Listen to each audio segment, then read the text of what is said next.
Hello, হ্যাঁ কও। Hello আব্বা। হ্যাঁ ক।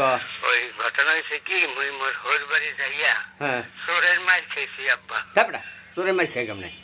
হয় চোরের মার খেয়েছি কেমনে? হ্যাঁ ওই বাড়িতে চোর আইছিলে হ্যাঁ তুমি আলাপ পাইয়া একটা লাঠি লইয়া হ্যাঁ। হইয়ার পর মনে করেন মুই এই চোর ধরতে বাইরেছি।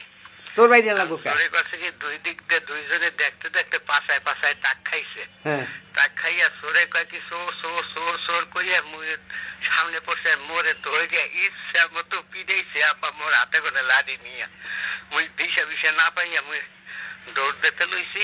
হুম।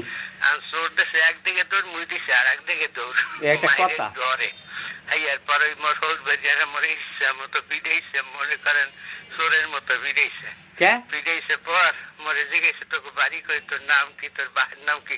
তা কও নাই? বাপের নাম বললাম মুই মোর ছোট কাকুর নাম কইয়া লাইছি আব্বা। দূর হারাম দাদা কো। মোরে একটু মেডিকেলে নিয়ে যান আব্বা। হয় হয় ওই বাপের নাম বললে তখন গেছো? আব্বা।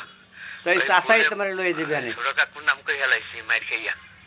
আর মোর হোট বাজার মোরে হয় হোট বাজারা মোরে পরে সেনছে আলোতে আনছে পরে দেখে যে মুই আসলে চোর নাম হয়েছে যা মাই।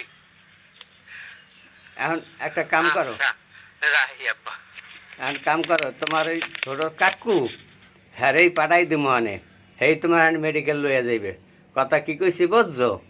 যেহেতু মুই এই চোর চোরটার বাপ হই নাই, মুই এই চোর চোরটার পোলাপান পয়দা করি না, ওই তোমার ছোট কাকুই মনে হয় এই কাম করছে। তা রাহি তোমার মায়েরে জিগামো আনে যে কোন পোলা পেটে থইছ। হয় মুই এই